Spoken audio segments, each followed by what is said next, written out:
YouTube podcast world. What's up, family? You already know the name. Pays and Plays podcast here.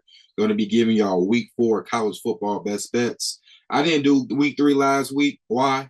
It was trash as shit. But I like a lot of games this time. So let's get right into it. First one, Georgia Tech plus 10.5.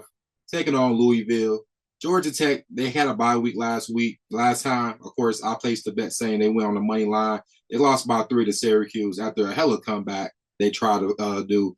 Haynes King, 3 touchdowns on the ground, 1 passing touchdown. This guy literally pretty much won this game damn near by himself with little to no support. But I like him as a 10-point underdog against Louisville because I know Louisville, it's the name, right? But my question is, who the hell have they played?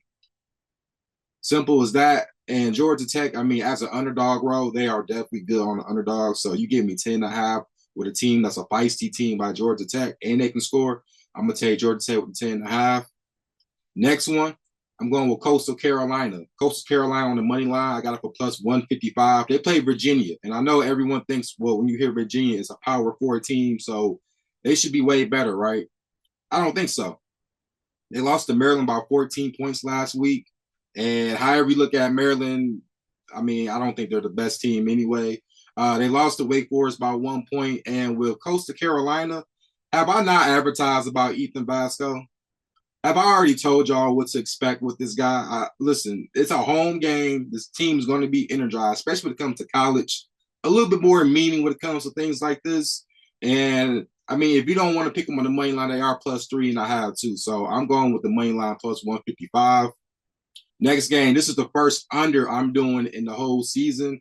A lot of people know I'm not an under person, but I think this one does make sense. I'm going with Miami, Florida, South Florida, under 65 total points. And USF is a feisty team, man. And I know people are going to talk about, well, they got blown up by Alabama, but wait, just wait. What have I told you? They were up by 2 points against Bama entering the fourth quarter. Then Bama dropped 4 touchdowns on your head. You know how that goes. They just wake up. So, and the game still hit under because I definitely checked what the over-under was. So, still, they got a good defense. I think this game for South Florida, if they want to make it close, they got to keep the ball in possession and control the clock.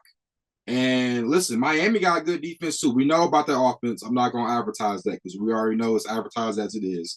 But their defense is also pretty good too. So, even if they do blow out South Florida with the 16.5 points, I still think this game is going under 65 points.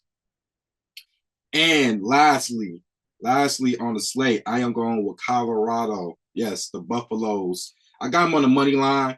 Not bad for a favorite. I mean, last time I checked, it was still like $1.20 on the money line, so that's not bad. But this game right here, man, look, Baylor is going to their backup quarterback. They're one-dimensional. All they're going to do is run the ball. We know Colorado is iffy stopping against the run, but if you know that all one team's going to do is stop the run, is going to run, you go all in on a run, and you hope that you might get bit in the pass, right? Because that's just how you have to approach a defensive aggressive look.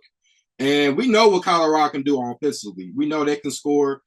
Look, the first Big 12 game for Coach Prime and them boys, I think they do win this game. You guys keep liking the content. Pass the word around, man. As always, let's get this money and stay tuned for NFL Best Bets.